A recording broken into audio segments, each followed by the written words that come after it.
காத்து ஊத காத்து சுத்தும் கடலு கரைய பார்த்து சத்தியமா கோயில் கொண்ட சுப்பையா எங்க குப்பத்துக்கு குல விளக்கு நீ ஐயா.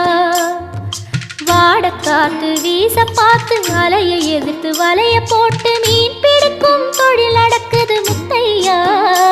கரை மீண்டு வர காவல் உந்தன் வேலையா. திருச்செந்தூர் ஆண்டவனே வேல் முருகா தினம் உனக்கு நன்றி சொல்வோம் மால் மருகா. திருவடியில் தவம் இருப்போம் திருமுருகா. தீர்ப்பெழுது நலமெனவே வடிவழகா.